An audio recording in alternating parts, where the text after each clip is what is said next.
MLC ఎన్నికల్లో మొత్తం దొంగోట్లతోనే కాదా గెలిచింది, బోగచోట్లతోనే కదా. మళ్ళా ఇవేమైనా మాయమాటలు చెప్పి మళ్ళా గెలవాలని చూస్తున్నాడు.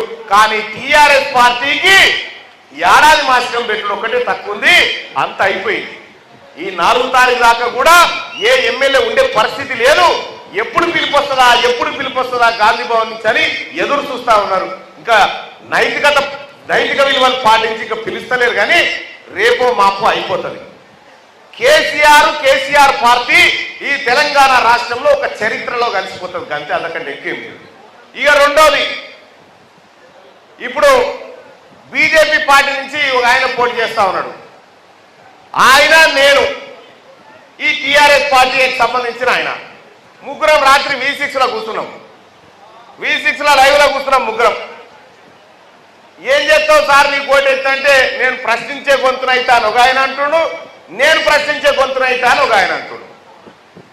వీళ్ళిద్దరికి సీట్లు ఇవ్వకపోతే ప్రశ్నించడం నేనే, మళ్ళా వీళ్ళిద్దరికి ఆ పార్టీలు టికెట్ ఇవ్వకపోతే ప్రశ్నించడం నేనే. వీళ్ళట ప్రశ్నిస్తారట. కాంగ్రెస్ పార్టీ ఈ నిరుద్యోగుల కోసం, ఈ ఉద్యోగస్తుల కోసం తన మేనిఫెస్టోలో ఏ హామీలైతే ఇచ్చిందో ఆ హామీలను కాంగ్రెస్ పార్టీ ద్వారా అమలు చేయించే మీ బిడ్డ తీన్మార్ మల్లన్న ఇక్కడ నిలబడ్డ తర్వాత నేను ప్రశ్నిస్తా అంటాడు ఒక ఆయన, నేను ప్రశ్నిస్తా అంటాడు.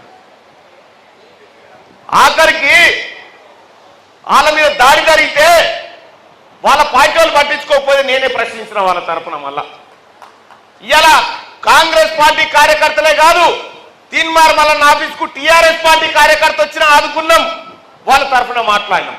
బీజేపీ కార్యకర్త వచ్చినా వాళ్ళ తరఫున మాట్లాడినాం. సోదరులారా, పట్టభద్రుల ఎమ్మెల్సీ ఎన్నిక విషయానికి వస్తే ఇలా టీఆర్ఎస్ పార్టీకి ఓటేయాలంట. నేను ఒక మాట అడుగుతా, ఈ ఉప ఎన్నిక ఎవరు తెచ్చారు సార్? ఈ పట్టభద్రుల ఉప ఎన్నిక ఎందుకు వచ్చింది? ఏంది పల్లా రాజేశ్వర్ రెడ్డి ఈ పట్టభద్రుల ఎమ్మెల్సీ నాకెందుకు దిక్కుమాలిందని అక్కడ బారేసిపోయాడు. ఎవరు? పల్లా రాజేశ్వర్ రెడ్డి. నడి రోడ్డు మీద పట్టభద్రుల ఆశయాలను వదిలిపెట్టి పోతే ఆ ఆశయాలను మళ్ళా భుజాన్ని మీదకి ఎత్తుకొని ఇలా మళ్ళా తీన్మార్ మల్లన్న ఇక్కడికి వచ్చాడు. సోదరులారా, నువ్వు పడేసిపోయిన ఎమ్మెల్సీ కోసం మళ్ళా కావాలని మళ్ళీ ఆయన తీసుకొని వస్తా ఉన్నావు. పల్లా రాజేశ్వర్ రెడ్డి, ఫస్ట్ ఈ కార్డు ఎందుకు దింపినావో చెప్పు. రెండోది, పాపం ఈసారట టీఆర్ఎస్ పార్టీ ప్రశ్నించే గొంతుకను పంపుతా ఉందట అని చెప్తాం. నిజంగా ఏమన్నా ఉంటే ఆ టీఆర్ఎస్ పార్టీలో ఉన్నటువంటి ఉద్యమకారులు, సీనియర్ నాయకులు వాళ్ళు ప్రశ్నిస్తున్నారు. ముందుగాల ఎక్కడి నుంచో వచ్చిన ఆయనకి టికెట్ ఇచ్చిన ఏందని ప్రశ్నిస్తున్నారు. ఫస్ట్ వాళ్ళకి సమాధానం చెప్పి నా దగ్గర గోలు. పోనీ ఆ భారతీయ జనతా పార్టీలన్నా ఓ మంచి స్ట్రాంగ్ లీడర్స్ చాలా మంది ఉన్నారు, అందులో కూడా యంగ్స్టర్స్ ఉన్నారు. వాళ్ళకి ఇస్తారేమో అనుకున్నా. కనీసం యుద్ధం అంటే కొట్లాడినట్టు ఉండాలి కదా. జరన్న ఇట్లా అందామంటే అటు ఆయన పరిస్థితి అది, ఇటు ఈయన పరిస్థితి ఇది. ఏం చేద్దాం చెప్పుని. కానీ మన కొట్లాట వీళ్ళతోని కాదు, మన కొట్లాట సమస్యలతోని, మన కొట్లాట బాధపడుతున్న వాళ్ళతోటి.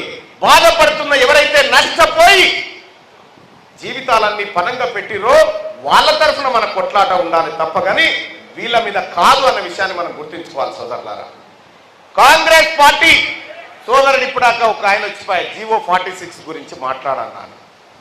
ఎస్, కాంగ్రెస్ పార్టీ ఏ హామీ అయితే ఇచ్చిందో జీవో 46 బాధితులకు, ఆ హైకోర్టు ఎలాంటి డిసిషన్ ఇస్తుందో చూస్తా ఉన్నాం, వేచి చూస్తా ఉన్నాం.